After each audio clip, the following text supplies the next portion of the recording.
What is up, everybody? So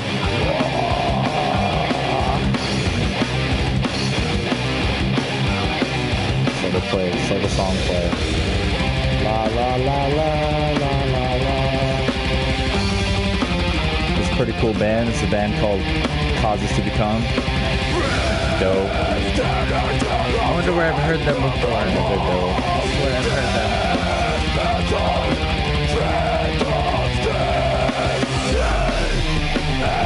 We're not trying to listen to the whole song. What is up, everybody? Thank you for coming.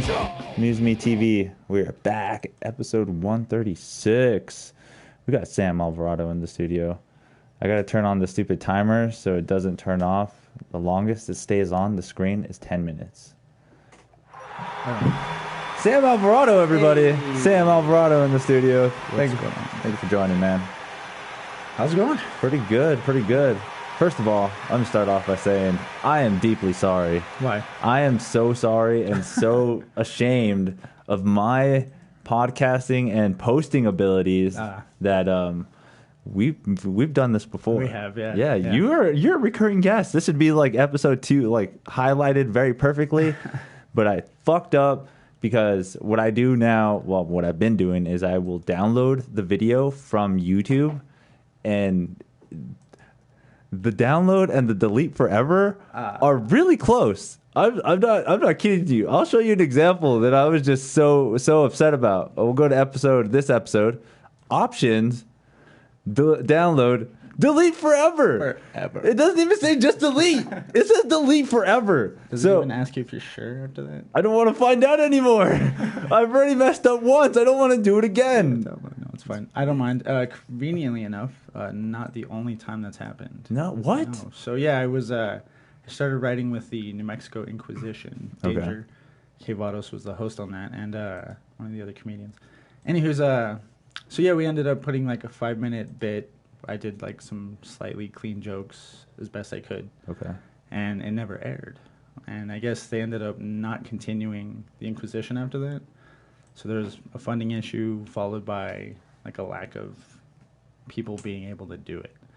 So that one never went up either. And I was just like, what the heck? Interesting. I just figured I was boring, but that's nice to know. No, it was, I mean, accidents happen. It's one of those freak things. If I was a little religious, I would blame Jesus. I'd be like, God just didn't want me to have that episode, man. Yeah. I don't know what to say. I think the easiest as a comedian is just to be like, you're not good enough, and that's why. No, I just fucked up so bad. I was so sad because no worries. We actually had a pretty good conversation. We talked about a lot of cool gaming stuff, and which we're going to talk about again. Yeah, of course, And I still have yet to download onto the new PC. Oh, yeah. So I've been busy. Work. Okay. Yeah, like I said, you've been at electronic shop. Yeah, so COVID killed everything. I was actually trying to be on the road. So I had done a few shows in Arizona, Tucson, Phoenix, and was headed to Vegas. And I came back to re-register my vehicle because I figured driving illegally with drugs. No. It was harder than driving it with. Exactly. So, anyways, the whole point was to come back, re-register the vehicle, and then COVID happened. Mm-hmm. So I found an opportunity with all the businesses closing. Things are cheaper, so I opened an electronic shop. An actual shop? Yeah. I can go to this? You can go there, yeah. 95.5 San Mateo. Yeah. If you guys are interested. Actually, for any viewers out there, if you guys contact Cloud9 on San Mateo, like today, or as soon as you can, and if you just leave a message, MuseMe TV, we'll give you a discount on any repair for electronics. So phones. Boom. Beep. Okay. There you go. That's enough. Discount code MuseMe TV 05. Just type it in or let them know. You'll get cool little incentives. So obviously, you have to be in Albuquerque, New Mexico. There goes half of my audience. Oh, really? No, just kidding. I don't know. We can do a special like mail-in. No, I don't know. That would be cool though. But, I mean, you can also give advice and stuff too, right? Just be like, hey, call in, we'll video chat, something like that. So yeah, I help people with that stuff all the time. Super fun. It's all the old people. They're still happy to be out. So most people just call. And I'm like, send it in because we can pick it up. Okay. So we'll do that instead of because of COVID. So. Curbside pickup and stuff. Old like people, that. they come in. I put memes up like wear a mask. They don't give a fuck. They do not. And they'll yell at you without a mask on. So. Yeah, I had to go shopping today, and I'm just like, that whole, I'm wearing it up to here, and half of them are kind of like upset about it. I'm just like, oh, I don't know what to say, man. I don't want to be an asshole either. I'm waiting to see a Karen reaction so I can pull out my phone. Yeah. I want to get one of those It's videos. like the whole point. I don't care either way. It's like the seatbelts to me. I'm just like, I wouldn't wear one if I didn't have to. Yeah. But I do. So That was a good example. I think I heard it from Eric Griffin. He said it. He was just like, man, sometimes you just don't want to wear it, but you have to. Yeah. It's just you might not get in an accident, but if you do, yeah, it's there, right? Helps, yeah. And it might help your COVID. Who knows? Yeah, who knows? Life. I try not to get too political, like writing jokes and stuff. You know, I haven't tried to write COVID jokes, quarantine jokes. Why? Those are the best material right now. They all go. That's Facebook material. That's it. So, like Facebook, I feel like is a place where I put the jokes. I'm like, nah, I can't tell that on stage. That's cheesy as shit. So, Facebook it is. Quarantine COVID jokes. I don't know. Can't. I like that kind of aspect of trying out jokes too. Is the social media thing too? Yeah. Like just post it on there and just see what the reaction is. Yeah.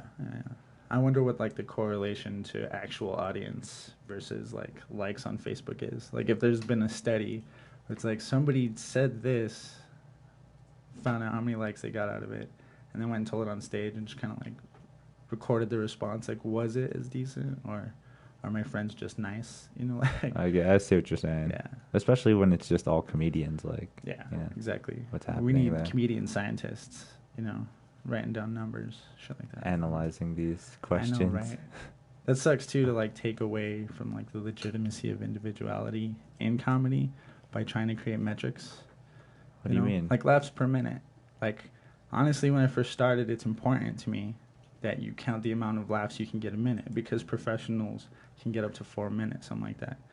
So if you're doing that well, it's 15 seconds of talking, laughs. 15 seconds of talking, laughs. So you're not boring. You're doing well enough. I feel like at some point there's like a metric where that doesn't matter, because you can tell a long story and the laugh at the end is worth it. So it's like, how do you gauge which is better or more important? You know, because the individuality is what makes comedy. And that's the weird thing about comedy as well too, because I've recently had Buck D on the podcast before, and he's totally like, that's bullshit. I don't know why people say that. You just got to go out there. If you're funny, you're funny. You can make them laugh either way. I'm just like, I get it. But then there is that mentality that, like, if you can time them out correctly, you know that you're working the crowd a certain way, right. Especially for the build-ups and stuff like that. That's crazy, too, to think of, like small, even just mediocre laughs. And then you know that, like, once this one hits, they're roped in because of those little, this person laughed a little bit, this person laughed a little bit. Every little crowd reaction, boom. Well, I think his point is like, you can base it on what's being said and on like the rules of how a joke works, like being surprised, right? Yeah. Something dark, you know, something unexpected usually is what makes you laugh. But there's also like the human aspect of psychology. For instance, getting somebody to say yes to something. You could use like the foot and door aspect, where you get them to say yes to something small, and then they're going to say yes to the next thing that's slightly bigger, maybe a question you want to ask them or something you want them to do. And then after you get the third yes, you're pretty much guaranteed that they're going to agree with you after that. Or they're going to just follow along. That's the rule of threes. You know, you get 1, 2, 3 small laughs. You got a big hitter after that, and it works well. Okay. It's going to work. But his psychology of it is that you don't need words necessarily. You don't need to be specific. What you do is you play with people. You play with people. So you get that idea that they're saying yes 1, 2, 3 times, but they're saying it with laughing. They're saying it with agreeing with you. And you don't have to worry too much about what you're saying as long as you can get them to agree.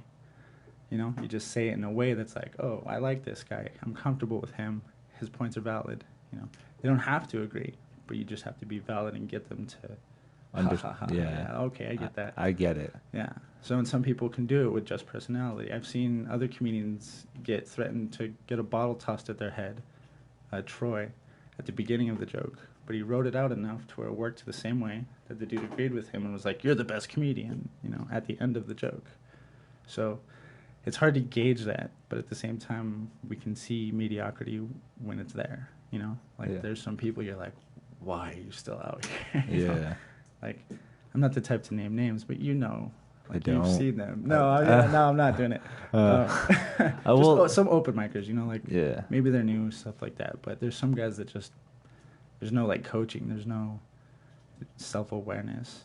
So they can't like gauge what is working, I guess. And not a lot of people don't go in there with that kind of knowledge and stuff, right? It's all like based on learning. Like you could even go to a comedy class and it still isn't going to be the same until you actually start hitting the mics and stuff. Nobody can teach self-awareness, So you have to actually go out and practice it, and see reactions.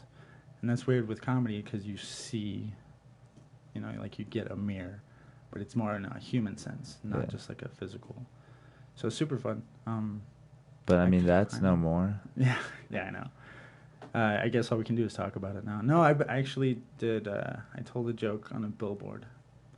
So since I opened up that electronics and phone repair company, I was like, hey, let's get a billboard up.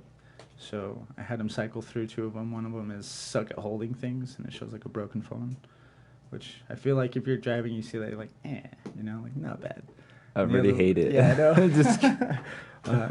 But I guess religious people like it. I don't know. Because the other one is need a crack fix, and again, broken phone.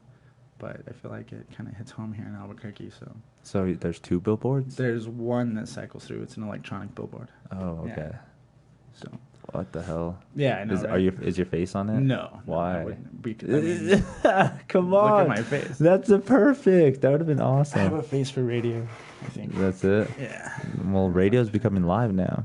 I know, that's the worst part. That's what people... So I was saying, like, you get high quality people want equipment. To see. Sorry for this, everyone. It's okay. It's mediocre. I really want to set up more with a computer where I can actually do the dual camera system and stuff. Right on. Switch between them. Yeah, I'm just filming off my PlayStation, dude. Dude, it's awesome. My little PlayStation. Awesome. And it looks a little more high quality because of the lights. Right. Though. And if it ever breaks, you can get it fixed. Yeah, see? And I know where to go right there. Yeah, you actually have done game repairs, like you said, right? Mm-hmm. Switches, Xboxes. A lot of switches. There was a big issue with, like, the fans on them, so we were repairing a bunch of those fans. What were you doing? Just, like, taking them off and blowing up? Basically, once you know how, you just need tools. Mm-hmm. So, and in all actuality, it's not that difficult, but you can mess things up, and I think people are afraid of that. Don't Google, guys. Yeah, no, Google all you want. If you're brave enough to do it and you buy the tools, feel free. Like, I'm all about, learning, anti-capitalism. Share with everyone. But I can say I hate the water, but I still have to swim. So take advantage of it. And I hate weeds. Take your money. Yeah, I hate weeds, but somebody has to pull them. Right. That's what I say. That's how it goes. That's right. But it's that's actually a pretty cool little niche as well as getting the whole repair thing. When I built my computer, I got to pick all the parts on the website. Yeah. I was like, oh, this is cool. And all the processor, what processor do you want? And I was like, oh, well, I have money for this, blah, blah, blah. Oh, these RAM cards. But I didn't get to build it. Right. They already built it, and then they sent it. Yeah. Sucks. Okay. So the only thing I've added recently is a fan. And that was like kind of a little weird because I didn't know exactly what I was doing, but I had to figure it out. You're afraid to break it. Yeah, exactly. And then RAM cards, but they're just like I had a friend tell me the best thing is it's just like adult Lego sets. Yeah. Like once you start to really get they kind of just go into slots and stuff like that. Yeah, it's like if you can do basic carpentry, it's the same thing on a minuscule level with metal. Yeah. Small screws, little pieces, wire, stuff like that. It's really easy, but it's just daunting, I think, because everybody's like, oh, it's this lithium-ion battery, and they can and will explode, if you don't do it right. But again, a YouTube video, like, it's a river of knowledge out there, you know? Like, for free. Yeah. That's the best part now. At my expense, where you won't pay me to do it, figure out how to fix your own crap. So. But you should do the videos that they can see for free that you get paid for. Exactly. Check out Cloud9. We have an Instagram. We're going to be putting up videos of, like, how to repair older stuff, so iPhone 6, 7, like that. And I'm sure a lot of you chibos have iPhone 6s and 7s. Still. Yeah, and the parts aren't as expensive anymore because there's an 11 Pro Max, you know. And it could, like, look into your soul now, so. Just wait, though. Like, 6 months later, it's going to be 12X Pro 5. Every September, so coming up, like, in a few weeks. I hate everything. Yeah. Why do they do that? Apple, yeah, just so you buy more crap. What's up, Maurice? Thank you for joining. Hey, what's up, Maurice? He asked can you replace a card reader on a Switch? Yes. Whoa, very much so. Dang. That was a quick answer. You didn't even hesitate. No, I literally have like microscopes for microsoldering. I have a laser to remove like the backs of the newer iPhones. Like, we got all the fancy crap. Oh. So if you're interested, you can contact Cloud9 in Albuquerque, and we'll call and give you a quote. You could literally mail it to us because we're doing that with COVID. We'll fix it, send you the invoice. Once you pay, we'll mail it back to you. Dope. Yep. Super easy, actually. Yeah, and especially now, like, everybody's doing delivery and stuff like that. And, Maurice, if you use the MuseMe code, just mention him. We'll give you a discount. Oh, man, that's so badass. That'd be cool. Appreciate that. Yeah. Cool. And it's good, yeah. It's a nice little niche. We were talking about niches earlier, and that you're saying StarCraft. Back to that. It's the best. Yeah, I know. Super fun. I watch your videos. It's the best RTS game ever. Yeah. I watch the pros all the time. Like, I'm watching them live, but they're in Korea, so I'm watching them at 1 o'clock in the morning. Who are the pros these days? Do you know their names? The GSL is the Global StarCraft League, and it's on season 3 this year. They just finished the round of 24 with Group A. Yeah. So the match was Solar,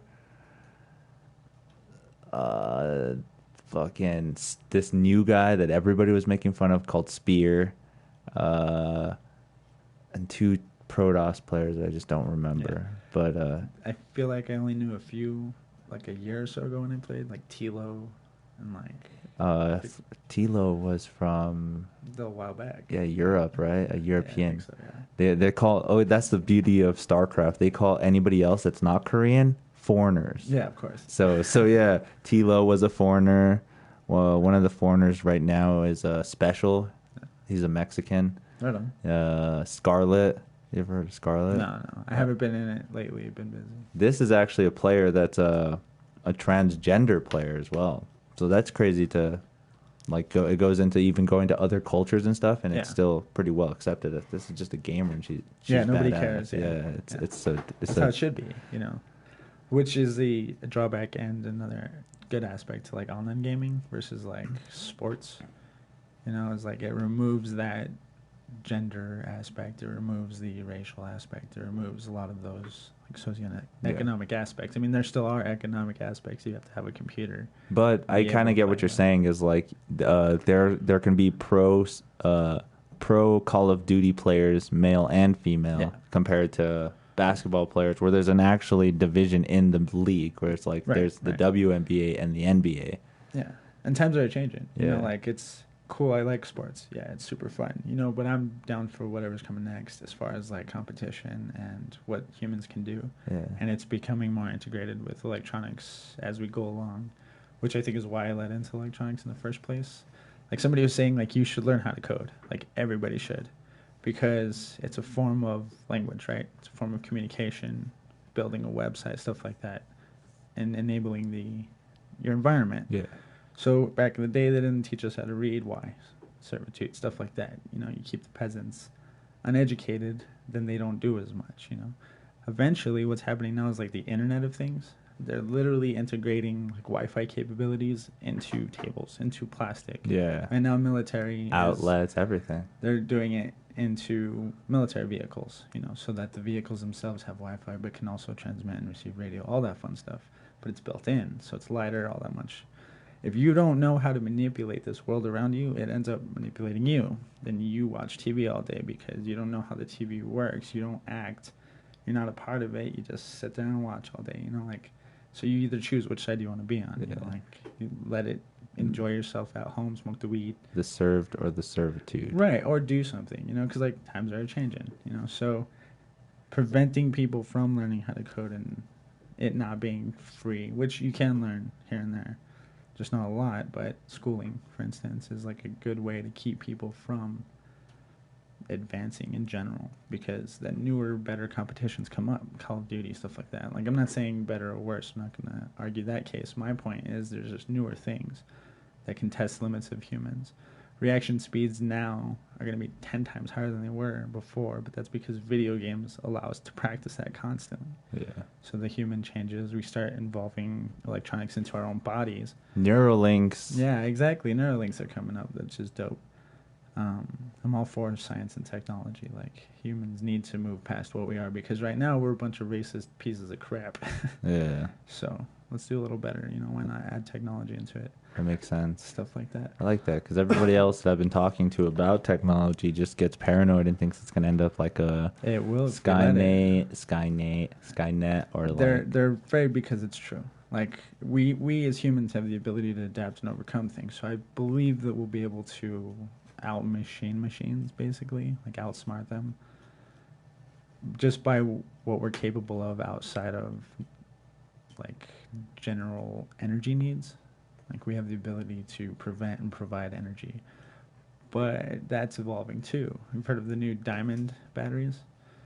So this company just started testing diamond beta batteries, basically. And what it is it's a small synthesized diamond inside of another synthesized diamond. And it allows for a transfer an electron to create low energy electricity.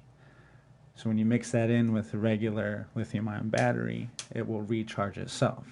So if they haven't already come out with this technology in the next few years, what you will see is phones that don't need to be charged at all. But again, that's just the beginning of it, you know. Once computers can charge themselves, then we have to worry, okay, that's something we might need to fight, you know, like, let's prevent them from manufacturing their own energy, and we win, you know. So we have the ability to beat them, but it's definitely a threat. Because this isn't something that Elon Musk is working on, is it? I don't think so, actually. I think in 2016 it was first introduced by, like, some college students at the university of someplace, I don't remember. But they just got an approval because they had to hit, like, landmark tests at the thing. Because here coming up soon, Tesla's actually going to release a thing known as the Battery Day, Right. where they're actually going to release this battery that's actually supposed to last a super, super, super long time, and everyone, investors and everyone are waiting for it. 8,000 years, I think, was the... Of this? Yeah, so if he's working with anything similar to this, what's available publicly, what the school's working with, could be just like the basics of it, yeah.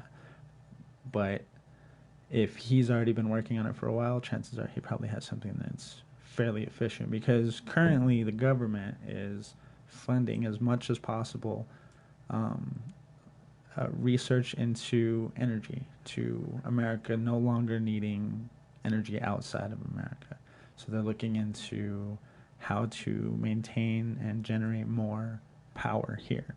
And what we're looking into heavily is batteries. So, and there was like one company that was using like some runoff from the ocean to collect, I forget what it was called, but a mineral basically that could charge and power batteries. And there was like a process that he patented to make it easier. So I guess it was easier to like mine for, I guess, and create. Okay, so it's cheaper. They funded him, you know, for more research into that. And they're actually currently, if you look on their site, looking for all kinds of businesses that are related to batteries in any way to try to help come up with like a new way or a different way of like providing energy and keeping energy jobs here. So luckily, I think he's like, oh, maybe the coal thing was dumb. Let's try new stuff. So as far as that goes, I feel like you just follow the tech companies and money. You know, like that's where America is. We're capitalism. We're not a democracy. You know, because so where's the money going? It's going in technology. All right, you know, that's where America's going. Because I think that's one of the only main things that we have over a lot of other countries now. That's why we don't get taken over still as well. Like even China. Well, we're a symbiosis with China. We can't exist without them, and they can't without us. And we will always work with them. Well, isn't there a tipping point where one of them is going to want? Well, we obviously have a higher, don't we? I feel like we have a potentially, but I mean we've been weakened recently, and the economy itself. Anytime we try to get a leg up, it's going to fail just because of how the system is built. What's going to happen is the New World Order. Like that's how it evolves planetarily. There's too many of us now, and the differences in how we run things is obviously causing world problems. even to the point where the environment's jacked. Like we know this, Yeah. but we fight it because like that's messed up, right? But in reality, you know, if you follow science, if you follow the way that like survival is necessary, some people have thought of it and they're like, hey, if the world's gonna end, we gotta survive as a species, just a few of us. Yeah. But in all actuality, as a whole, the world, we're just gonna need to control everyone. And the easiest way to do that is to, you know, make One everything world one. government. Yeah, just one currency, pretty much. That's what it is. It's just one currency. You can still transfer things through that currency, but it's still just one. And that's because our current system is poised to fail. Capitalism, there's no good end to capitalism. Like, that's just how it is. It doesn't value the people enough to continue to be like a national governing thing. Wouldn't it just get to a point where it's like a bubble where it's going to pop, but when it pops, the ramifications of the end are still benefiting to one of the parties? Right. And what do you have when you have nothing because your economy has collapsed? What do you have to trade? Like, slavery exists for a reason, because you have people to trade. So when it does come to that, that's what our government and what society as a whole will avoid at all costs, is having to trade out people and workers and stuff like that. If we were to like fail and America falls apart, and we ended up being like owned by China in this hypothetical situation that I just created, they would just own our people and we would work for them. But it's the year 2020, so it would be like, hey, now you all work for this company for 4 years minimum for your life. You know, it's just like military service for 4 years, something like that, but to somewhere else. Yeah. In that sense, you know, the economy itself either continues as things are to improve or it degrades.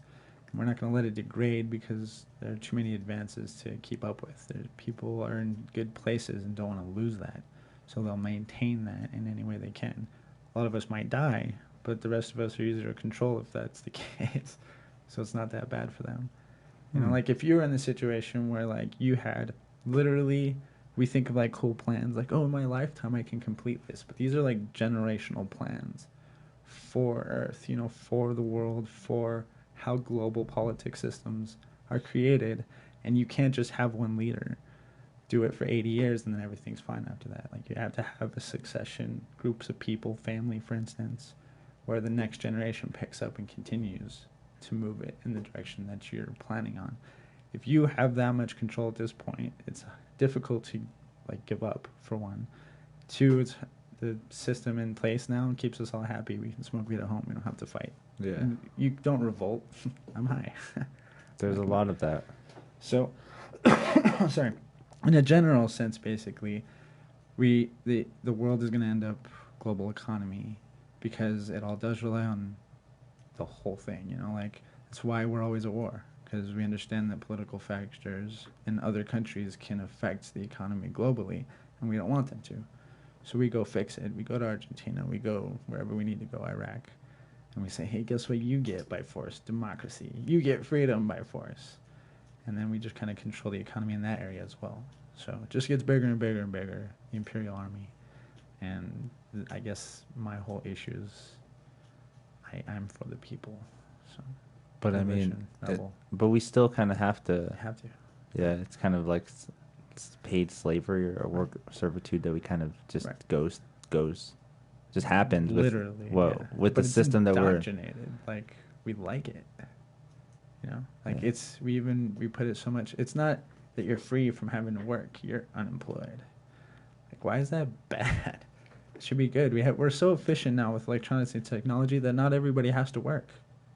We don't. One person can do what 10 people used to do. Yeah. You know, so but there's still work to do. There's still roads that need to be fixed, still schools that need to be built, still teaching that needs to be done, you know, still learning that needs to be done. We take it away because they don't have the money to do it. You're unemployed, you know. The capitalist system doesn't work for the people. And it's not that fun. Sorry for the in-depth nonsense. Sorry. We're cool. We're just having a conversation. Politics are fun, but when it comes down to it, for me, the system itself is broken, and the only way to fix it is more control, because they're not going to give it up. So we're going to lose a lot of people. There's going to be wars. There's going to be stuff like that.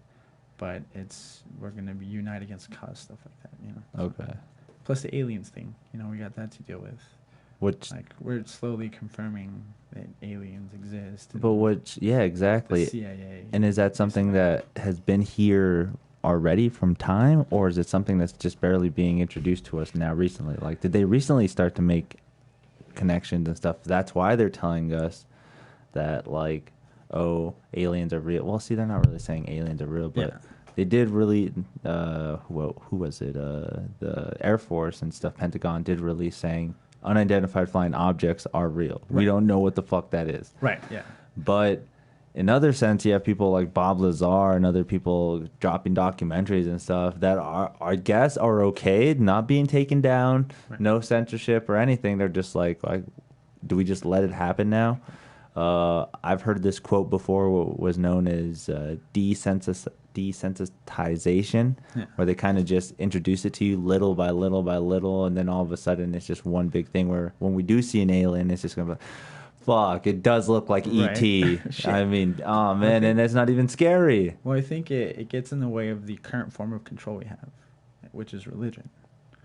But okay, so even before then, is that part of it too? Did they invent that to make us in control? Potentially. Who knows? I don't know. The transition to a new form of control would make sense. But like, let's say this: you either do or you don't know. And like, that's the only thing we can state for a fact, you know, and we don't right now.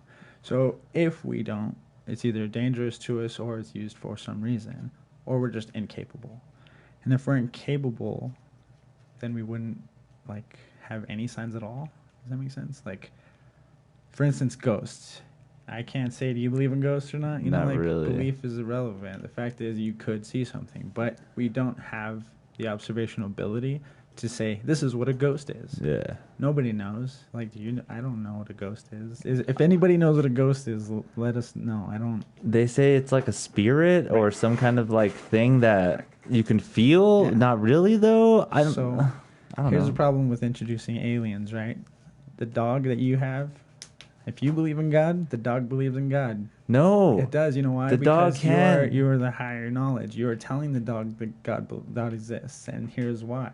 The dog has no frame to argue whatsoever because that world, our world, literally just states this is it, and we're the highest. But if an alien being came down with bigger technology, smarter, knew more about the universe, said there's no God, what argument would we be able to put up?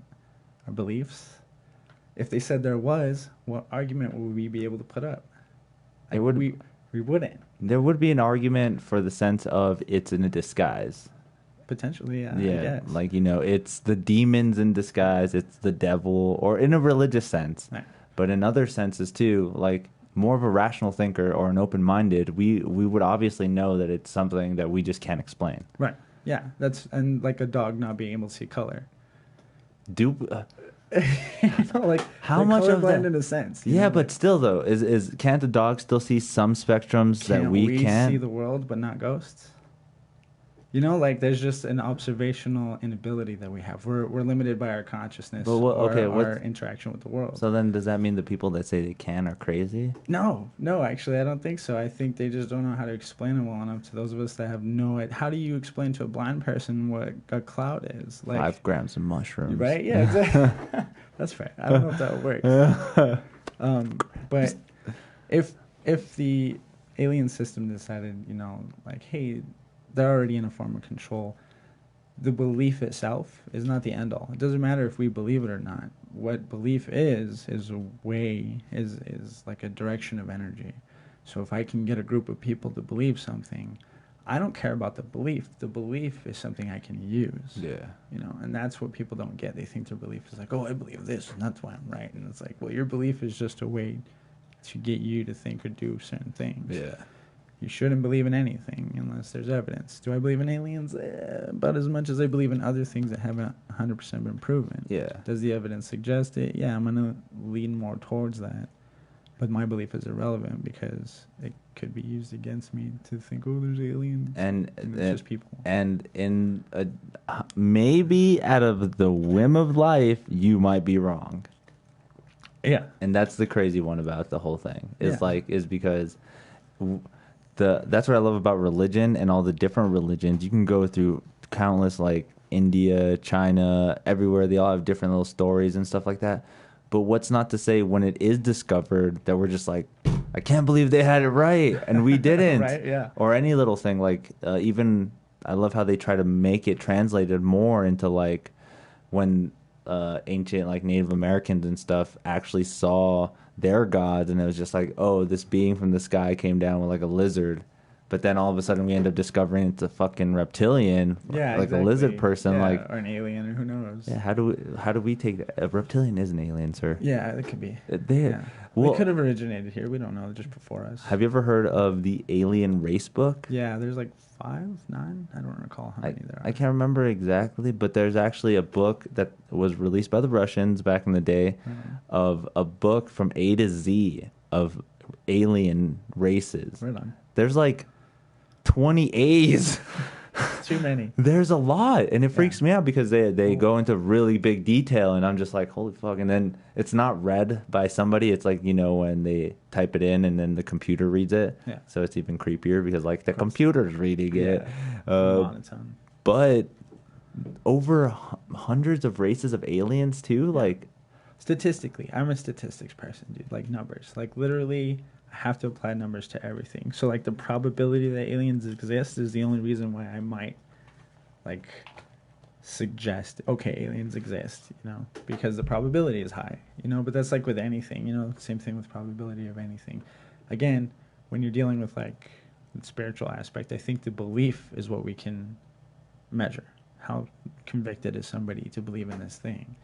In that sense, I believe that belief exists and that for them, God exists, so I can't refute that it has an effect on the world that I can observe, that people literally believe it so much they'll kill people and just be terrible humans and hurt other people simply because this thing that either is real because I agree or it's because they invented it is still affecting them in some way. So it's still observational. It's like the wind. I can say the wind doesn't exist. I've never seen it, but I still see leaves moving. But okay, that's even more getting into like this. See, people's try to speculate that like the spirit realm and like being able wind and stuff like that is like energy and like stuff flowing like that. But we've gotten so good that we know how small atoms and particles really are, that's the stuff really moving in our face right now. Right. Like right now, there's hundreds and millions of particles just fucking floating right around us that we can't see, but we technically can. They're in front of us, and we know that they're there, but we just can't see it. Right. And with that sense, is it just because maybe it's our potential of not knowing how much our human mind can be tapped? Well, think about that. They say that only certain parts of the brain, like they always say that 10% of your brain is used, and I think that's been proven false because you can use a whole bunch of your brain. Yeah. But it's not all at the same time. Yeah. You use separate areas, but similar areas of the brain when you're sleeping versus when you're awake. So obviously there's a difference in consciousness. Intelligence and consciousness can really only be explained by like your ability to adapt and understand the world around you, right? So obviously our consciousness is limited by what we can see, feel, like what we are capable of experiencing. Obviously with the ghosts thing, and that's just like an example that I'm using because it's common to everybody. With the ghosts thing, we cannot see that. Our consciousness, our ability to interact with the world is not at the level where we can understand that. So obviously there's a cap. There's so much more we don't know. And I feel like consciousness in itself is the prison, like the reality of things. Because when, like you're saying with atoms and everything, they've broken down atoms even farther. And they found out what everything inside of that was made out of. And it's just sound waves compressed down to a point where it literally makes something physical. So, of course, transfer of energy makes sense because anything can make it sound, so on and so forth. It can be transferred into sound waves and then back into something else. So in that sense, we have a basic understanding of that. You start to get a basic understanding of how like matter works, which obviously time and space is like matter in itself. So then we'll be able to manipulate reality in a sense, like in the same sense that like our physics don't work on other galaxies sometimes, because our physics only apply here. Whereas if you were to be able to change something, all of a sudden your consciousness slightly higher because you're able to observe more of the reality around you, or manipulate it.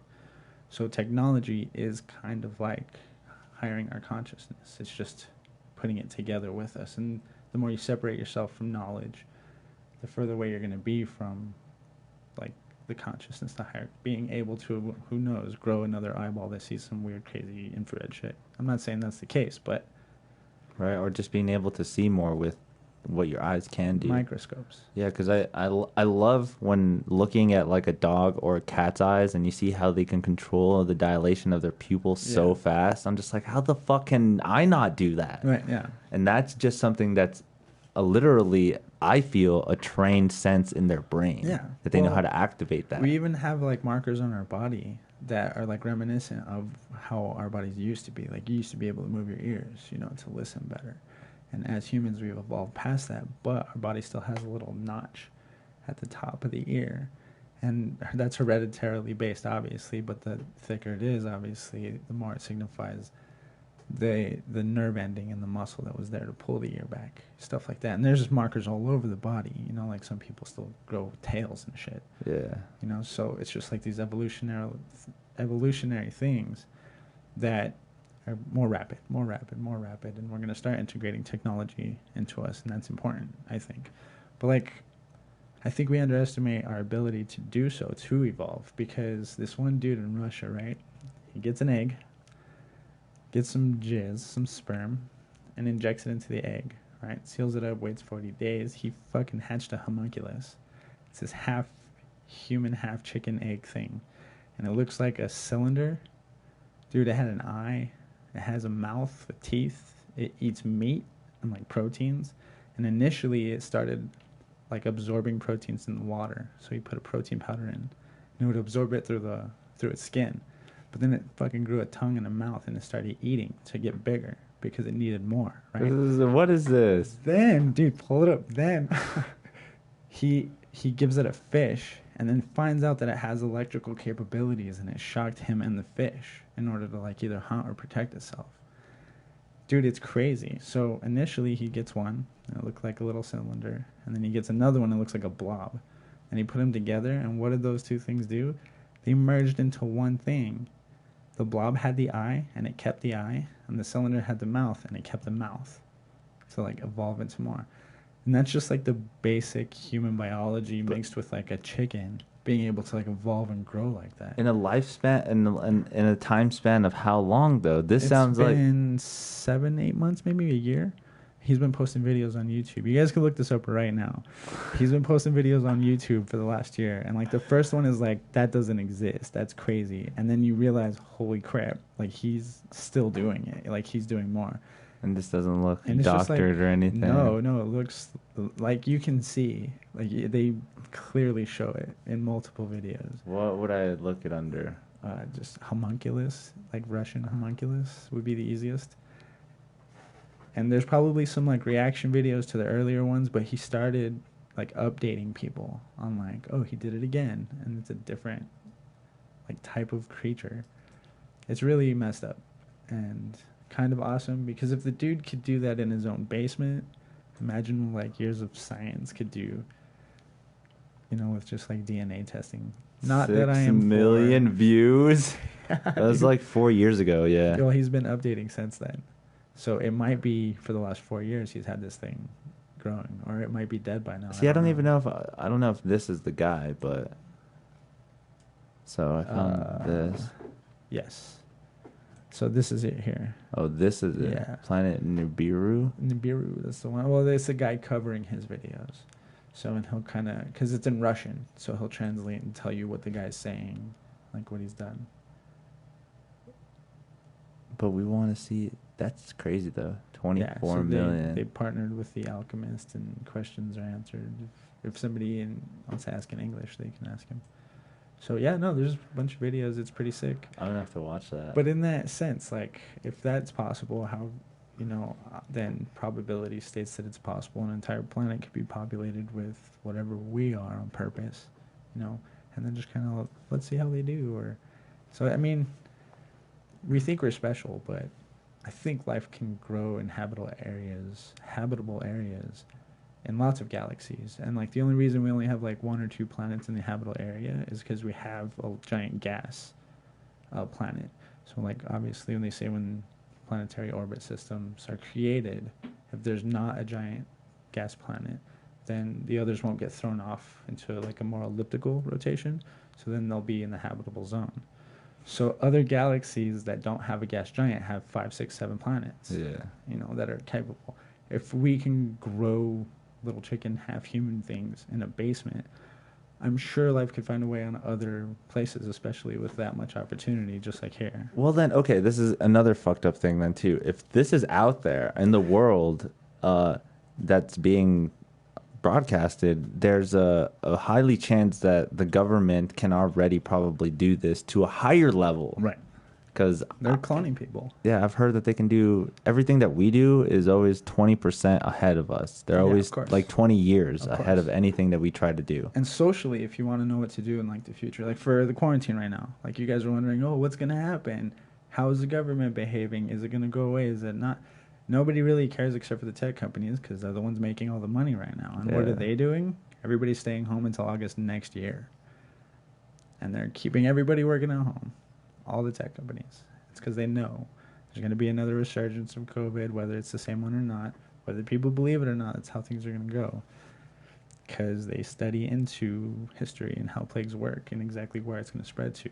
They know. We're going to hit another quarantine soon. Really? Yeah. I'm going to shut down. I'm bummed out about it, again, because the new business is starting up, but we'll see how long. And what it affects. Yeah. Because again, what if we don't take that same approach of actually quarantine correctly? Yeah. Well, then we hit the whole herd immunity thing, and a bunch of people get sick and pass away. But what I'm more concerned about is the studies that have researched into sickness after they've healed. Some people are fine. Other people who have higher viral loads get nervous system issues. But then there's also people saying that studies have been done purposely to skew numbers in one way or the other. For me, I listen to like the doctors and physicians that I've met and known. For instance, Greg Jomick, what's up, bro? Hope he watches it one day. He's a physician now, and I was talking with him. And the studies that he reads are going to be from the medical side of things, you know. Like when I was a medic, we would have access to what's called GEMS, and it was just like a magazine, but they would come out with new articles and new studies because medicine is a practice. It's always new. They're always learning. So with Greg, he doesn't make any definitive statements. He just says the study has shown that in children, it's shown to affect their nervous system after they're better. And so then it's like, oh, well, this seems like it's just creating more patients in the long run. You know, is it manufactured? Is it not? Are we controlled? Who knows, you know, like, but when it comes down to like what decisions and things you can do, you know, follow the money, obviously. What are tech companies doing? They're staying in, probably going to have to stay in. If we don't close everything down, are you going to get sick? That's fine. You know, are you willing to deal with what being sick entails with a new virus that has like been known to be able to travel across neurons, which is a normal for a virus, you know? So it means it can pass the blood-brain barrier and cause all kinds of nervous system issues. And I'm not saying that any of that's real. It could all be manufactured lies to keep us inside or something. But you have to make a decision based on how you're going to do things either way. Right. You know, so. Because there are some places that are just like, even if they do know, have heard the studies, they're still just like, whatever. So it doesn't matter if you don't believe it, go vote. You know, like, how do you feel that's going to go? Look at they're like, well, if Maurice is still in here, he did leave a comment. The mail-in ballot, I have to actually go to it if I don't remember exactly what he said, but on the last video we were talking about it. If it takes so long and stuff and it doesn't get done correctly, the Speaker of the House ends up becoming the president. Yeah, I think there's like a weird little process to it, and Bernie Sanders' brother, I think, is the one that ends up being the president, because things shift in the House and in the Senate once the president is no longer there, and like that's like it ends up shifting. So I forget the exact like way that it's done, but basically power shifts over to a different Senate, which they don't have enough people, so then it drops down again. It ends up being Bernie Sanders' brother. All right. Like that, Maurice Linton, shout out to you. Thanks again. He left this comment on the last video. He was like, great episode. Since you all touched on it, I'll inject my opinion.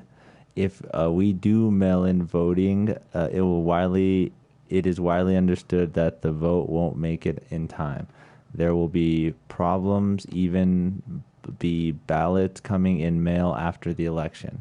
If there isn't a presidential decision, Speaker of the House Nancy Pelosi becomes president, and we would be effed for sure. Right. Thank you for your comment, man. Right, yeah. Actually, not at this point. I think the remedy people are saying about that is the mail is being delayed. There are ways you can, like, express mail it, and everybody's saying that your new voting date, if you're going to do it by mail, isn't in November anymore. It's like October 15th, 17th, to make sure that the mail has enough time to get there. Okay, to count that one on the day of. Yeah, because you can send in your absentee ballot pretty much any time after the decision's been made of who it is, I think. So, not 100%. I stick with local politics. Well, okay, so that's the thing I'm scared of, though, is like December 20th is the deadline. Maurice just posted. December 20th? That's what it says. I think that's what he I thought said. voting day was like November 9th. You have to have your vote in by that day. Am I wrong? I don't know. Let us know, Maurice. Yeah. give us some feedback. If But what if it causes more civil unrest here in America? to vote? What do you mean? Like anything. Okay, people are fighting for the civil injustice of police and stuff right now, but there's actually an underlying thing with politics going on as well. Right. So if you have control of a country, you don't lose control. So we have a few factions maybe that come up. At very most, a few states become separatists. And we're going to form our own union. We have that ability. But while the federal government brings in the military and we're fighting ourselves like idiots, they're going to prevent that because if things were to get that bad, obviously then we're weak and we're capable of We're weak little bitches. Yeah, America can't be weak. So what they'll end up doing is just basically we've bombed our own cities before over civil issues. We'll do it again. That's not a big deal. Are you saying 9/11? No. I'm talking. I forget Jamestown. I forget. There's a town where 2 to 4 blocks were literally bombed. There's like 11 deaths, and it was over like race issues. And I'm sorry, I don't have the exact details on that one, but we've bombed our own cities. I'm not saying it's been secretive and 9/11 was us. 9/11 was us.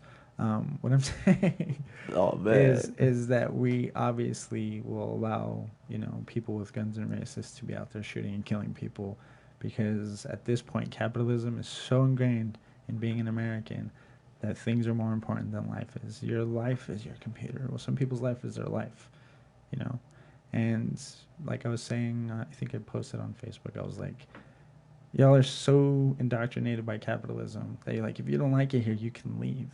I'm like, that's some Wendy's manager bullshit. Like, no, this is America. If we don't like it, we can change it. And we need to protest. We need to keep going out there, keep making changes, get more involved, vote, stop just complaining or seeing that people are dying and being like, oh, that's messed up. I understand this shit's happening now. It could happen to you. Yeah. Like the police are literally somebody, if you disrespect them, you die. Like, that's not freedom. Like, they should arrest them, and that's that. They're not executioners. And I understand everybody's arguments for the case, but systemically how it is, it's not people are evil and they're trying to control us and they're racist. Yes, there are racists, and they're being used in a system that's capitalistic against 70% of the people here in America, only for the reason to what? Keep us in control, right? So, like, an easy solution for the police would be to abolish Metro Police altogether and put all of that power to the sheriff's department, because the sheriff is unofficially elected and he has to answer to the people.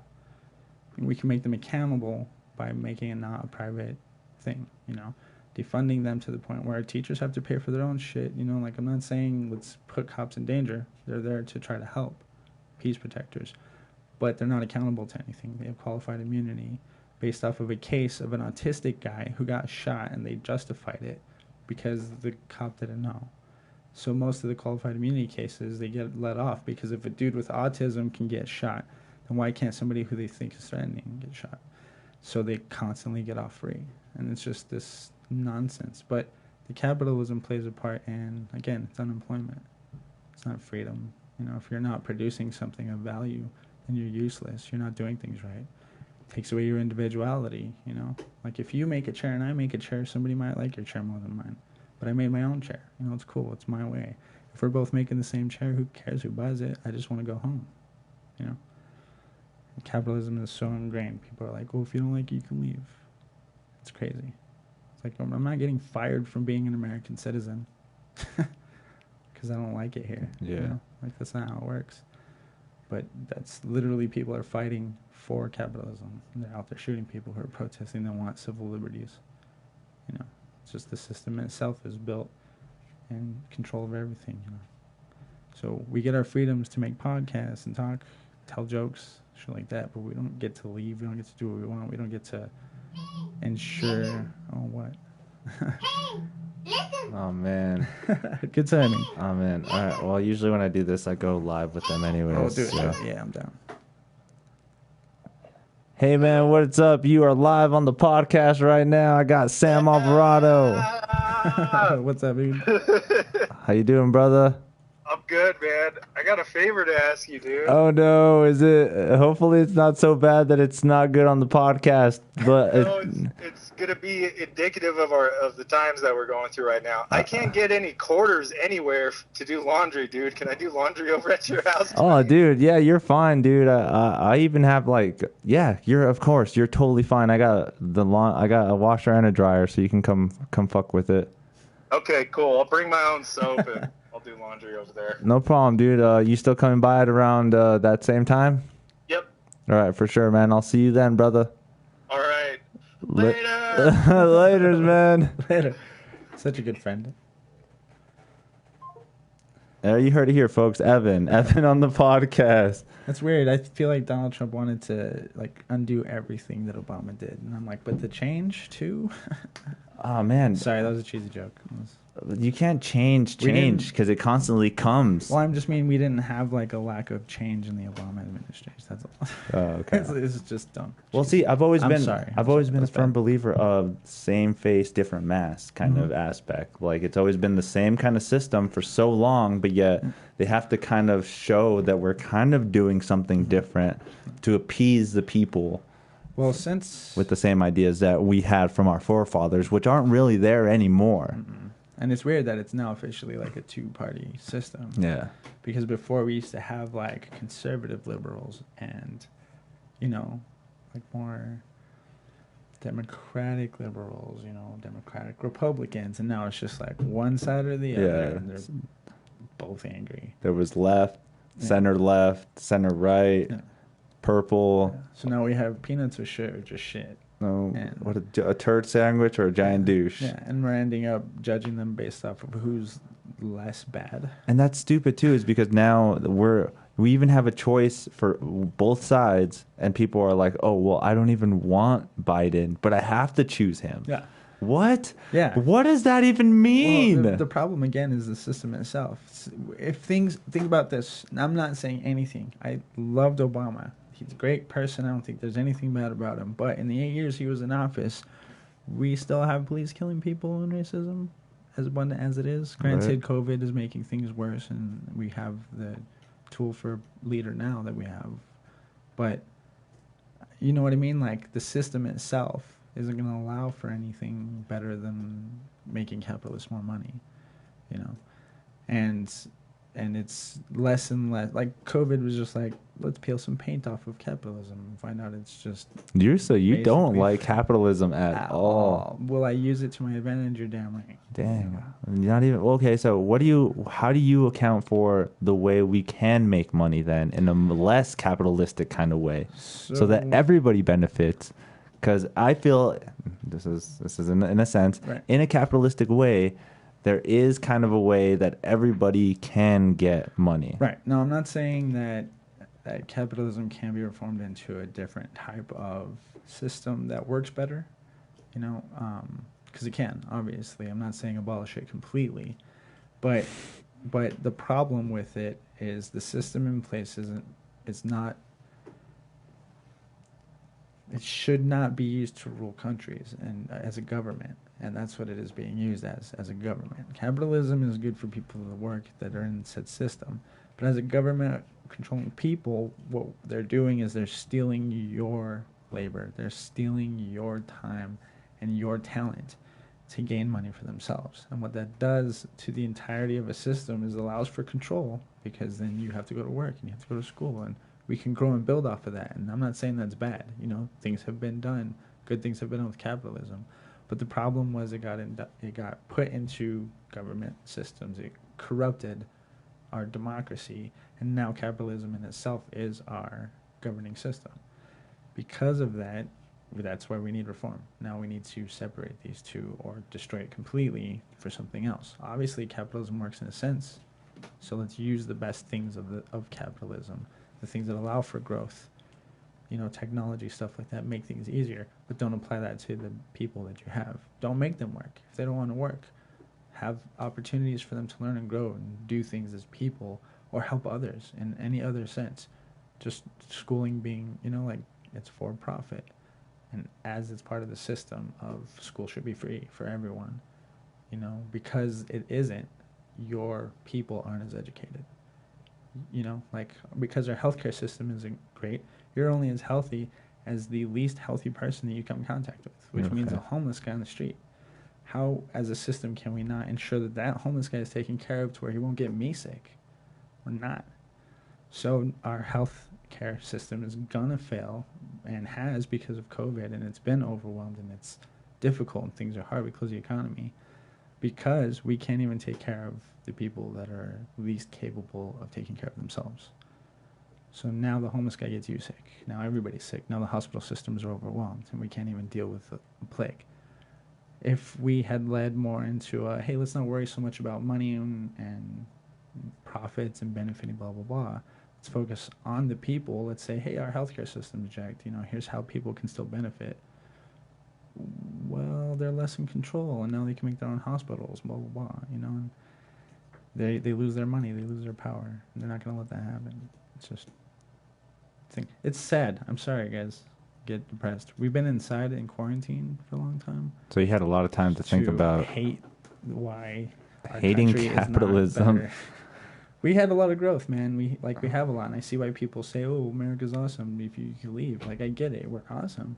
We have the ability to, you can do whatever you want. It's America, damn it. Yeah, but you don't understand that it's not about going and getting the things that you want. It's about being able to grow as humans. And we're happy not growing as humans, being pieces of shit because we can sit at home and play our video games and do nothing. And when somebody wants to, grow as a collective, it's like, oh, that gets in the way of what I like to do. That's less money for me. I worked the system and made billions. Why does Jeff Bezos need that much money? Because he gave us all a need that nobody gave us in a way that helped us now that everybody almost uses. Right. So you create a system. He deserves that money. Right. Just kidding. He does not deserve that money.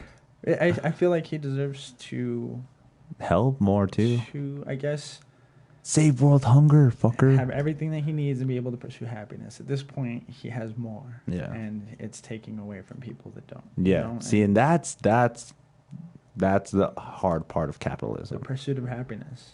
At this point, we're limiting the pursuit of happiness to what you're financially capable of. Yeah. So how is that freedom? How are we still following what we initially said we wanted to, when all it is freedom to better a person, to be better than the person next to you? Why is it a competition between all of us when we can all be better together? Yeah. And so then you remove homelessness by providing jobs in areas that need work, the roads. But okay, schools. So I love that too. But that's another thing about human as well. Humans are kind of stupid. Mm-hmm. Where in the sense where we can actually start. So the Tesla is a great car, right? Electric car that drives itself. Right. What happens when it gets to the sense that there's over millions of cars on the road that are Teslas? That now we can actually just literally call rides to us and no longer need to buy a car or actually own a vehicle at this sense. You know how much people would be stupid? They'd just be like, but I still want a car. I still want to be able to have something in my driveway. I still want to be able to have it customizably mine. Right. When the world won't need that anymore because all you really have to do is, hey, I need to go to work. Right. A car literally pulls up. Nobody's in there, so you don't have to freak out about awkward conversations or anything. And you're gone to your destination, and that car leaves. And when you get picked up, it's probably a different car. But guess what? It gets you home fast, efficient. It'll work the same as it did before. No. Typewriters. People still like typewriters, and you can go get one. No. And you can love it, and you can only use a typewriter, but the rest of the world's still using computers. Dumb. but it's still using computers. I don't like that. Yeah, and that's just people, granted. But it's irrelevant because what you're doing is you're saying, okay, now everybody has basics. You know, give them all the basics. Now you're capable of making more and being happy to a limit to where you're not taking away from the people around you. And we forget about that. Morality includes other people instead of being comfortable. And again, capitalism has built it into us. We're literally indoctrinated, dude. Like everything we do, and there's no fighting it at this point because it is generational plans. Yeah. You know, there's literally families that have been doing this for hundreds of years. Illuminati, the Freemasons, Call it whatever you want to call it. the Rockefellers. I feel like if you got the money to do whatever you want, why not control everything to your benefit? I think it will see that's the difference. That's why I love science and being able to like rationalize the actual aspect of it. We would never know because we've never been in that sense of having that much money or making that much money. Right. So I would totally talk about, I would be so helpful. I would help everybody. I would probably do the best to help the world. But when it happens, does something trigger in your brain that's like, fuck. Money does make you, I think, a bad person. And it's like, damn it, I don't have enough of it. Maybe I should stop, get more, get into a system that makes sure that I have it forever and keep it for myself. Right. But it's not just that, because you see that the money has power over people and you can control things to make sure that when the time comes for everything to die, because everything dies, you're going to die. Like, what are you leaving behind? You know, people always, I get into my midlife crisis and I need to accomplish something. That's that for them, like family, bloodline bullshit, you know, to benefit them because they're like, well, all these people are going to die anyways. The population of countries cycles continuously and none of them are in control. So why not maintain it? yeah, You know, so that way you can have more people directed into the specific science that is capable of benefiting, but when you don't allow that science to be public, then you can control. The only way that we're going to find out who and what's controlling us is when a bigger form of control comes in. And they say it doesn't matter if you know now or not, because now we can say there's nothing you can do about it. So that's a theory I've heard about slowly introducing the alien thing. Is it's going to be a new system of control that literally is this outer planetary that what are you going to do about an alien controlling system, you know, for the entire galaxy? Like, and I don't think it would be that an alien comes in and then takes control. I just feel like, one of the aliens that is in control in our system is going to be like, hey guys, things are going to start to change up. It's more like and then he transforms, like shapeshifts. Exactly. It's more like, hey, how's Earth doing in Quadrant 4? It's like, they've just reached the evolutionary point where we can start talking to them and let them know what's up. You know, that's like they went through religion fine. They're in technology now. Still a little racist, kind of dumb, but I mean, we're working with them, and slowly but surely, you know. Like, and I'm not saying again that's how it is. That's an idea. It's an idea, a theory, a speculation. What's even, I think I talked to you last time about a simulation, and that it's more like, again, consciousness. We're limited in a sense.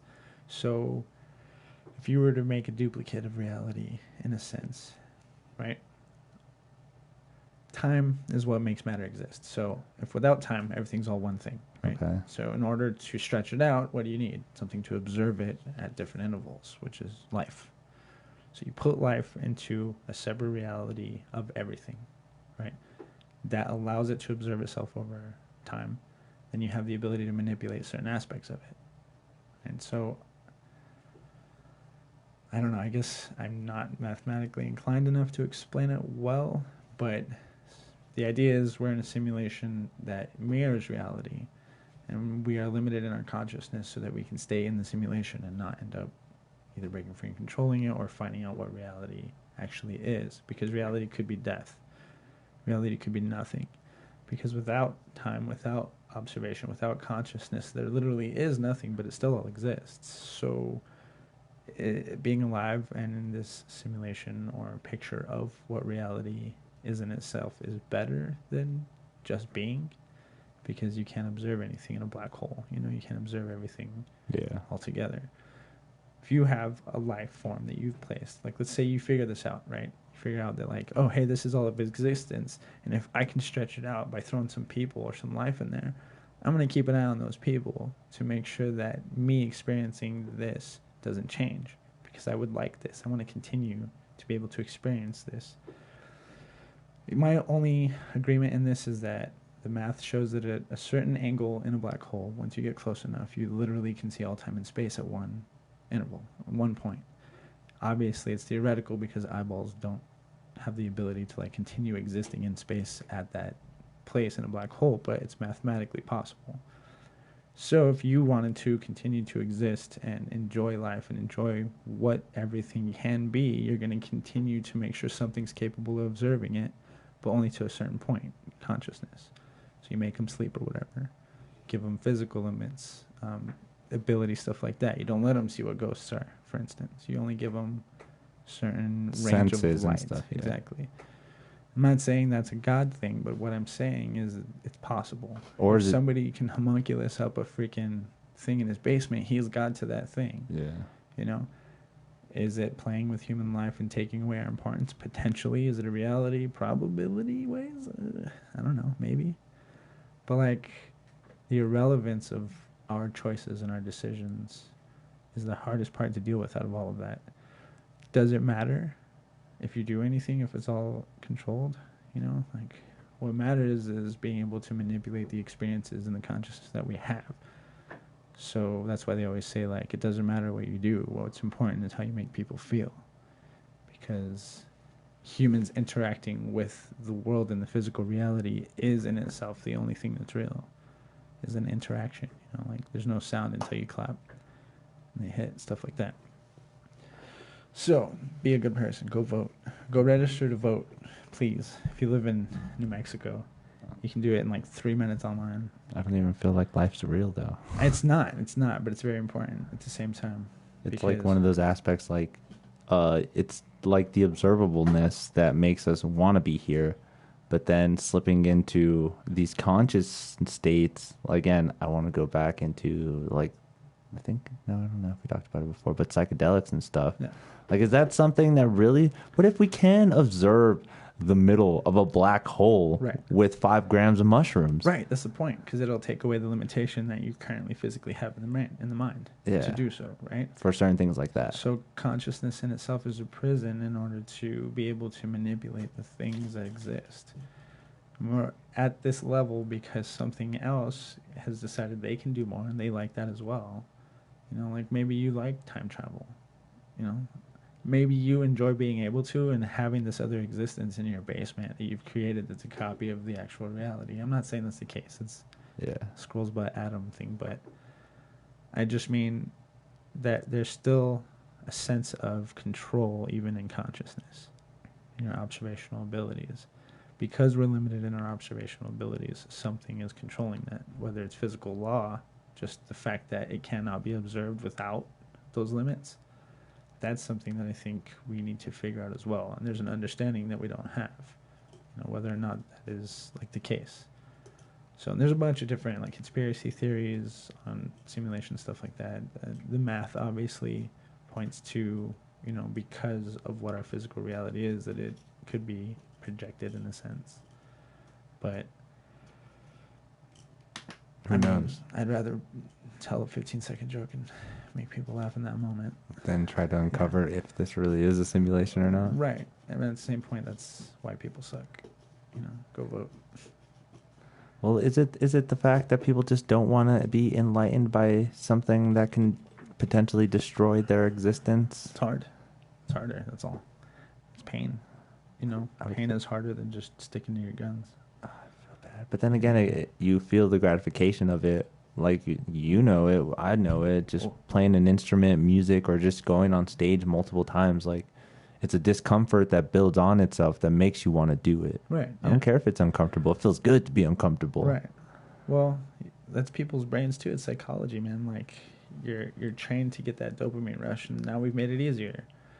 If you stopped doing the things that you like to do, sugar, you know, playing music, stuff like that, I guarantee you're going to learn something new and harder, and to get that dopamine rush. Your body's addicted to it, you know. And I feel like consciousness is the same thing. Like, life is addicted to being conscious and observing. So we limit ourselves in like what we're capable of knowing or what we're comfortable with, because that's more important, you know. It's why sports exist in the first place. You know, because life is a game with too many rules, and there's nobody that understands everything. So we'll create something that you can win. You don't win in life. Nobody wins in life. You die. That's it. So let's make a sport, and you can win. And you can feel that dopamine, that rush.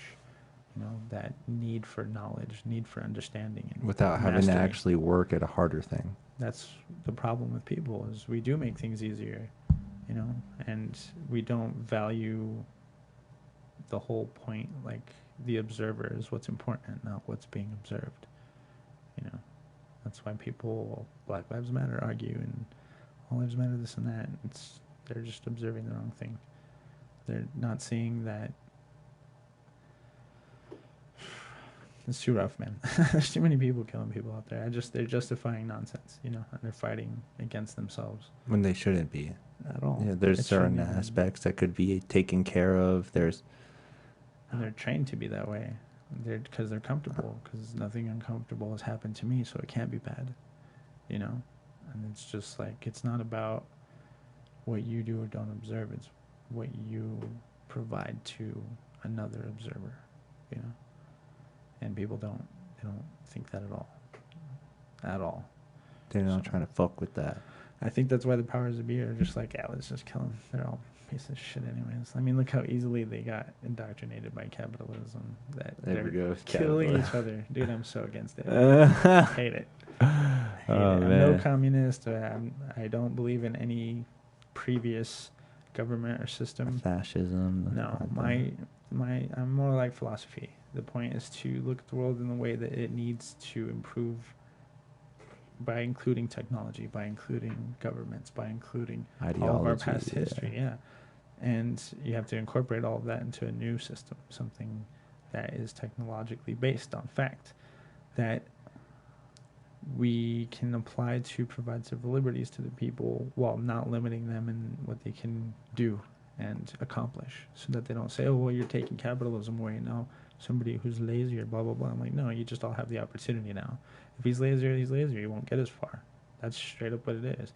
But how things are currently, people start the race ahead, and then they pretend like they weren't ahead, and then other people are lazy. I'm like, this dude worked twice as hard, beat you, and you still don't give him the respect. You know, like, but again, it's systemic. It's literally drilled into you every single day. Like, oh, that guy's privileged. Oh, he got it because he does so much. It's like, no, it shows like there's more to it. Right. And the inequality in the world is people are seeing that they work hard and they're not getting the same opportunities. And the people that had those opportunities and didn't work as hard are like, well, if they don't work hard, they don't deserve it.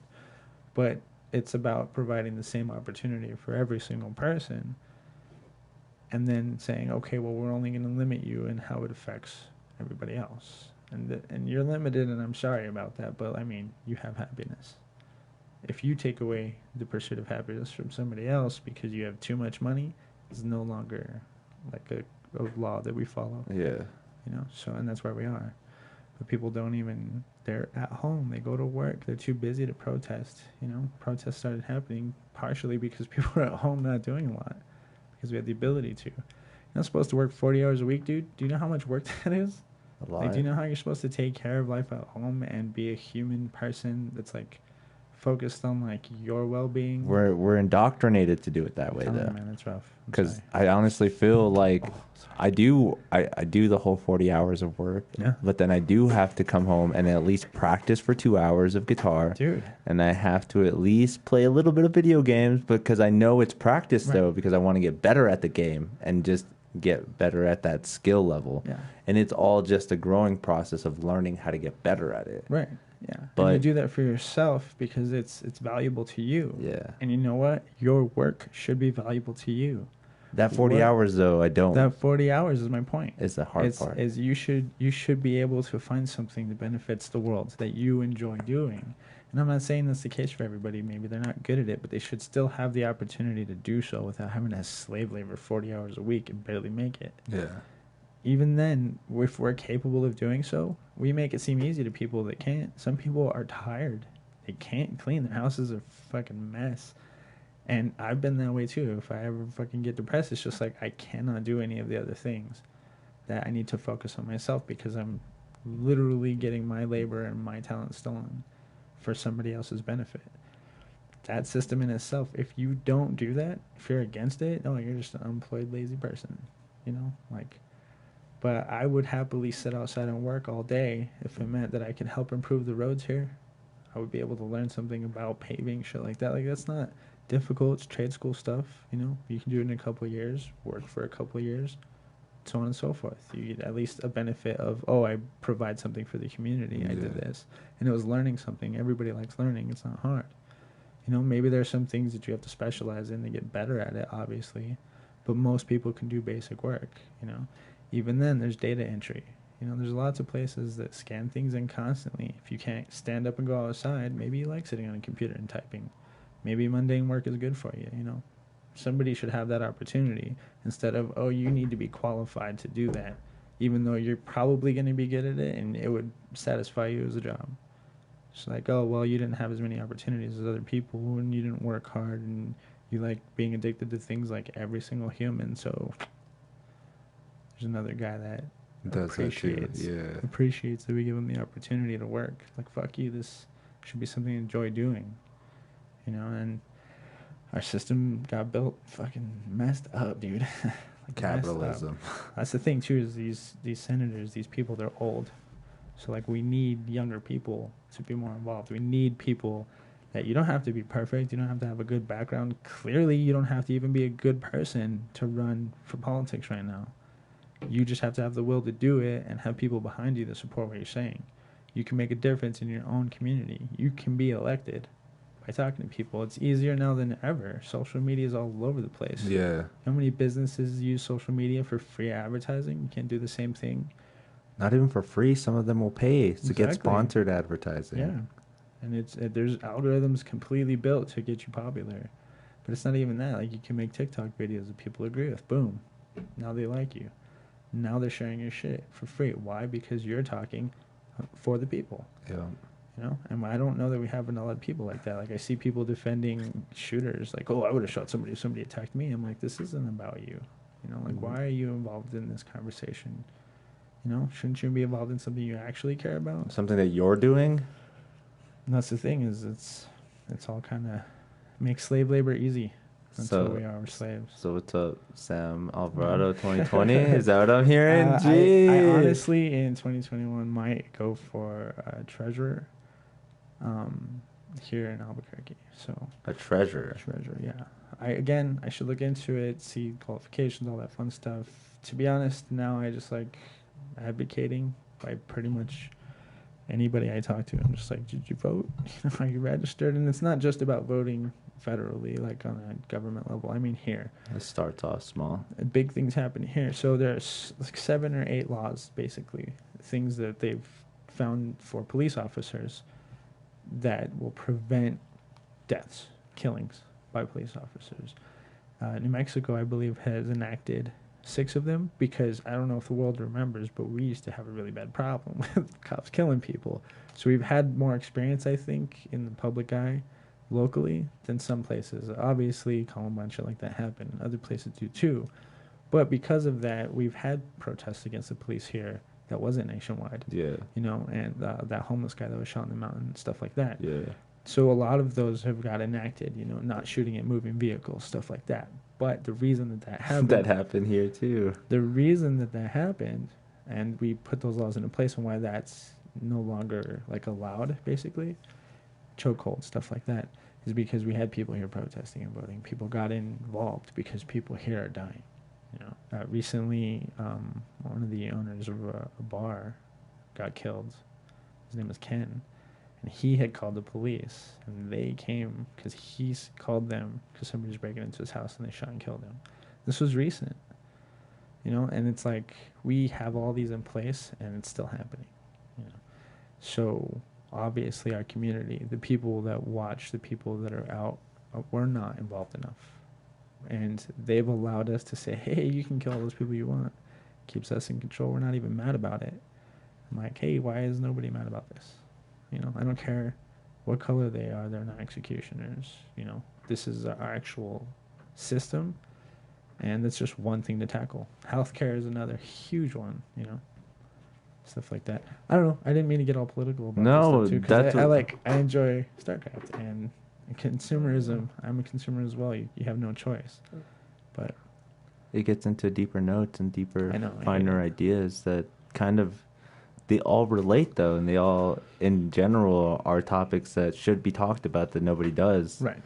Like I feel StarCraft is the best RTS game. Fuck yeah. true. People are out there getting shot all the time. You should do more changes in that Right. in that sense. Like it's just more of stuff people should know. And unfortunately, it's out of multiple guests, you don't hear so many truths and so many actual, like, this is what the fuck's happening, this is what the fuck's going on, is because they're clouded by everything else that's going on in their lives. Right. And I get it. Life is hard.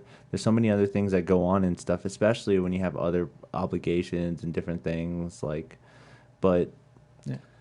Oh, in a sense, people can always try to gain or learn, have better knowledge of life, Right. in a sense, by just trying to get out there more and do different things, or just try to just learn. Like, well, I don't feel like I'm like some high and mighty, like, oh, this is happening and that's why I feel that way. It was more like personal in my life. Like I was messing up, you know, and just in a bad place, not paying attention to like where I was in life and like how things needed to be taken care of, you know, just focusing on like other people and being accepted or whatever. yeah, And I don't know, it just kind of all made me realize that like it's not just me destroying like my life and shit like that. It's how I think that consumerism is the reason that I'm depressed, because I don't have a job or I got laid off and my little tour that I was on got canceled, and I didn't get to buy stuff, can't do this. drugs are fun, you know, so like you do that instead of like focusing on like how do you improve things, you know, and then you realize like, oh, it's not just me, you know, everybody does this, and now we're all doing it to each other and it's bigger. So it's like I moved away from like not focusing on myself, and I'm able to focus on myself, and I'm in a good area where like obviously, you know, I started a business, things are going okay, like we've got ducks in a row sort of, but that's like basic consumerism nonsense that I need to like get over the fact that I hate that, to still try to be a better person and use the system to our benefit, you know, to say that like I could argue with somebody, but I'm not going to do anything to hurt them. I'm not going to like be upset with them in a way or say anything that's against them, because I understand like it's their point of view, it's their pain that they're dealing with or their experience, and that it's not my place to put that onto anybody else, you know, or let them do so to me. And so when I like separated from that, I was like, oh, hey, so I definitely like start caring about bigger things, you know. So like I want to do more with Six On and all of that when that gets going, you know, and like just try to help more and provide more for the community that we have here, instead of worrying if I can be a big name, you know, because maybe I will, maybe I won't, you know, maybe I'll have a great hour and it gets picked up and I'm popular. And it pops, yeah. Or I can just kind of make sure I'm happy if I don't. I've always held that aspect too, is like, man, I really do want to be famous. I would love to be famous and be able just to have a bunch of money, everybody around me and stuff. But if it doesn't happen, I know that I had fun doing it, like a lot of fun. Like there's been some times where I just did a show and it was cool. I played guitar, like I have a background in music a lot more than in this. So I've done some cool shows where I just like rock the crowd, and it's just, those feelings are amazing to me. And I know if I work hard enough and I do my best, I could maybe potentially rock a crowd bigger, better, more exciting. Right. And that's just the aspect of wanting to do better. Right. But the opportunity is only based on like, oh, did you work hard enough? Are you, you know, and that's the thing, is you can still be satisfied with comedy even if you don't become a big name. Yeah. It doesn't mean success or not. It means you went, you killed a room, you had a great fucking time. Yeah. Like, I'm not a big name comedian. I guarantee you I'm known by 2,000 people maybe that have seen me, you know, stuff like that. Like, That's being generous. who knows? You know, like it's mostly mics, and I've done shows, but I know that like during that time, people will come up afterwards and they'll be like, "Hey, that was really fun. It's hilarious." Let's find out. We're about to Google Sam Alvarado. Oh snap! I have 5 minutes, I think, on YouTube. Just straight Google Oh, Sam you're not gonna find me. Alvarado. You're not finding me. So this might be Facebook. from my algorithm on okay. Google, so that's why we're gonna go straight to images. See what pops up. Good luck. Oh no. This is what happens when I get Sam Alvarado. Yep. Sam Some other Alvarado. I actually made it a point to not be findable for a while. Really And that now? really did not benefit me later when I decided to like comedy. Sam Alvarado. Yep, these are not. There we go. So this is the closest thing that relates to me is a show I put on, and I opened for that show. Oh, okay, nice. Here it Hold is. my ticket. So she's a New York comedian and host, and she comes down and visits for the holidays. We put a show on for her. Dope. Yeah, she's cool. There you go, everybody. Hooray! Oh, look, there it is. Oh no! There he is, everybody. 2019, or Ooh, yeah, 2019 in Right after December. Christmas. I killed that crowd. That was a good one. He was happy with that, everybody. Yeah, I don't think I was supposed to be on that show. I got like thrown out at the beginning. Oh, it's nice. And they gave me a few minutes. It was nice. Oh, look, here's another one. The Alibi Show. Ah, old school. So you can't say that you can't be Googled. So It's fair. there No, are I can. Yeah. there you Sure. and it's always a fun thing to do just to see what pops up. Yeah. What's the best one you've done? The Uh, best person you've Googled and gotten the best. it probably was Loy.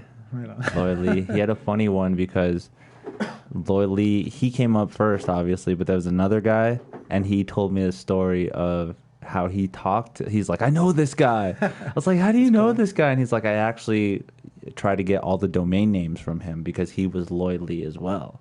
So he's like, reached out to him. It's like, can I have your email? Will you sell it to me? All kinds of shit. Now I was like, holy fuck. I mean, you did it though. You got all of Is it. he another comedian? No. Oh, okay. I think he was like a doctor or something. Just like okay. he still had reputation to get enough to be Googled and found. But yeah, Right on. I thought that was so funny. And you still doing that name a word or and I just like say whatever is in my brain. No, that's Yeah, I'll deal with that. yeah, that was a phase. Did it That was die? that was my before 100th episode. I don't know what to do. Right What was another thing that I did do? I did want to introduce this. Now that you're here, I guess we can. What was the year that you were born? 86. 1986. You find out like what's popular. Yeah, and the music and shit like that. Oh, that's the worst. The 80s? I think it was a Madonna song. I'm hoping it wasn't. Oh, I can't wait. That's a good song by New Shoes. I Give Love a Bad Name by Bon Jovi. Take My Breath Away by Berlin. I love that song. Oh my god, take my breath away. Patti LaBelle on there too. So all this stuff was popular when you were born. It's unfortunate. That's not, dude. This is history in the making. It's true. Take Me Home Tonight. Oh, great Eddie Money song. I'm into the whole rock and roll kind of thing. I guess yeah. There's some big names on there. Right. Stuck around for a while. Walk Like an Egyptian. Ugh. That was a good one. Oh man. Bangers. Manic Monday. Come on, dude. That's a hit that everybody plays Was every that a Monday. Monday? Yeah. They released that on a Monday? Let's hope so, dude. Because if not, that was a waste of a Monday. Oh, 86 is the worst. Walk This Way. See, it's good. I like this one. You're the first one I did this for, so I've never done this before. Run DMC. Didn't they, like, shortly after that, they did, like, a remix with Offspring? Was it with Didn't they? Offspring? Was it? I thought it don't was remember. Aerosmith. Aerosmith and Walk NWA. This Way. I think right? they did Offspring, too, though, didn't they? Yeah, the kids are all right. I don't know. The only reason I like the Offspring, and, I mean, obviously, when we were younger, I liked them, but, as I got older, I found out the dude has like a master's in physics. Really? Yeah, the lead singer, and he also owns his own like salsa company or chili company. Okay, I know that one. Yeah, Yeah. I was just like, oh, this is impressive. You know, like he can do things. Give It to Me, Baby. Oh, was with Run DMC. Oh, it was Run DMC. Okay, was it Featuring- Give It to Me, Baby? Really? Yeah. No, not Give It to Me, Baby. No. Or is it? Do you think that's one of those? It's Run DMC, and I don't know if it was Run DMC. It was Offspring's "The Kids Are Alright" remix with some band. Oh well, that's cool though. I don't think. I think tether that. 'em. I think that's one of those videos where they've done now. Have you seen those videos on YouTube where it's just like Run DMC, but actually Offspring Self Esteem. Oh, okay. Those are so weird. So it's like a cover, somebody else playing like a song in the style of another song. I think they're getting so good with musical editing that they're taking just the lyrics and certain parts of the song and mixing them very well. Yeah. That they're using the beats and timing, but changing lyrics. There's like a TikToker who does that. He's like 2 songs that you never thought would go together, and then he like plays them together, and you're like, what? That's crazy. Well, there's this guy on YouTube that actually gets old tracks, like stuff from like the 60s and 50s on vinyl records and puts them on he puts on hip hop records and plays them at the same time and finds where they sampled the music. And it's just like, oh God, almost everything was sampled. Yeah, of course. A lot of hip hop music was sampled. Everything is, which sucks for comedy. I feel like everything can be remixed except for comedy. Like, you can't. Like, every song you can be like, oh, I just took a sample from an old song and then I rewrote it. Or it's like, nobody gets mad at you for doing that or covering things. But as a comedian, only original and that's it. Like, you're not allowed to remix other things. Obviously, we have to hit, like, the same ideas and points. But we're just not allowed to remix things. Yeah. It's interesting that. But I think there's everything is remix. It's like a documentary. It's a documentary, yeah. I think I saw that. It's like a 4 or 3-part thing. Yeah, and it's basically just like everybody just going off of old stuff that, you know, has already been done over and over and over and over and over. We can like guess what's popular and what will be based on just like how it's built and written, stuff like that. Makes sense. So it's just the difference is people, and we can psychologically control them. I do it on stage. You do it. You know, we talk about ourselves. Like, I'll have my demeaning way cap. and stuff. Yeah. I usually have my flannel, and you know, I wear that on purpose. I have my big glasses. You know, like I chose those glasses, 1 to see, and 2 because I knew they were big creepy glasses. The whole beginning of my set is I know what I look like. You know, like, and it's like, hey, that guy looks like a creep. But then I address it, make it funny, and then like, yeah, he's funny. You know, so now all of a sudden I'm not a creep, I'm funny. So the rest of it can follow up, and I can be gross or be mean, you know, or just tell dirty jokes. Yeah, work off of that. Jokes, and they'll still be like, yeah, it's acceptable because the bad is funny, you know. It's like I'm okay now. Yeah. I laughed. Sorry, move my hands a lot when I talk. No, you're cool, man. I guess I should probably like, what is that thing, like zip tie these or something? So you just use electrical tape, same color. But I like, you know, I like the appeal. Yeah, and being able to like move around and stuff if it's zip tied. I don't know. That's fair. Learning, these actually should be set up on a wooden table that don't have messed up, like it has to be flat surface on the bottom as well. But if you feel on the bottom of this table, it's not really a flat surface. It's kind of like a weird beveled edges. I feel like you can put like a sweet net up, and then we can just like do like a mini ping pong game between the clubs. This table was originally used for beer pong. Yo. This was the beer pong table. That'd be a good idea too.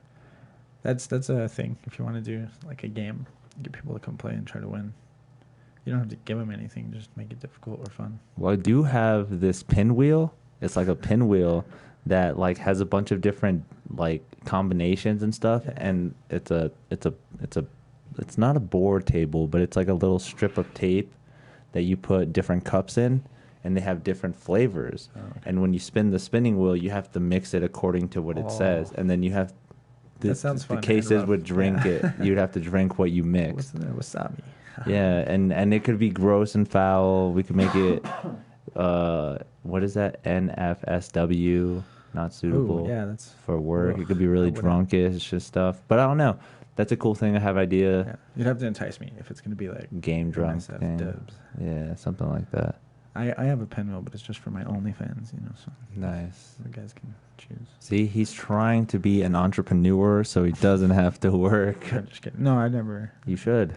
We all should have an OnlyFans. Not anymore. They ruined it. You know why? There was this Bella Thorne thing. I guess she jumped on there, and she offered some video for like $200. She's like a famous person. Yeah, and I know who she is. All these people bought it, and it wasn't a video. It was like a dressed picture. So they all got pissed and all wanted a refund. So now OnlyFans doesn't pay out every week. They pay out every month because they lost a bunch of money. So now all these people that were getting paid out every week on OnlyFans and surviving during quarantine, now they're all fucked, and now they're waiting for a month. Imagine if you didn't get paid. Yeah. You were getting paid every week, and it was Because it's different financially now. You'd Yeah. have to like rearrange what you do and stuff. Yeah, and I support sex work completely. So like, I know of the thanks, ladies, and I just don't think I have a market. You know, like You never guys know. are like, hey, that guy. But the tech thing with NSFW, I think would be pretty crazy. That's a niche for sure. Yeah, I think it would actually do some shit. Just watch me fix this with some dangly parts. I like when you do like your laugh and you put your head down a little bit. You have like you look like Tommy Chong, Right on. like straight like him. I'm just like, holy fuck! I'm like interviewing Tommy Chong right there. See, that shit is great. Cool. It's so funny. Yeah, dude, you're cool, man. We had fun here, man. It was a good time. We've been here for an hour and 40 minutes. Oh, This is fun, man. I gotta go take a dog to a thing. You got to? Yeah, I got a dog. I gotta go take Oh her yeah, across town. Yeah, you were telling me about the other dog too, the vicious dog. Snapper, yeah, the biter. Anyways, if my fans wanted to find you, where can they find you social media wise? Throw some plugs out there, man. I say straight up, Facebook is easy, Sam Alvarado, but you can go to @SamTalksTooMuch, and that's where all my quality original content is. If you're down with like memes, I guess. But I also, post up where you can find me, and if you're interested in any repairs, just look up Cloud9. I guess that's that. But yeah, @Sam Talks Too Much. It's the easiest. Check out my YouTube, Sam Alvarado Stand Up. So yeah, guys, funny. you guys heard it here, folks. Funny. Sam Alvarado. Hey, what's up, all the other comedians? Good to see you guys. Yeah, we gotta Come through the show. we'll get some more people on here. Yeah, that'd be cool. I miss them all. Yep. Thank you guys for watching. You guys are awesome. Make sure to follow me, subscribe, all that good stuff, social media wise. Dude, literally just Google fucking MuseMe TV. I swear something will come up. I'm the first thing. Like literally, just Google it. Thank you guys. We'll actually be back later on tonight. We'll have Matthew McCarty in the studio, so be ready for that. Peace.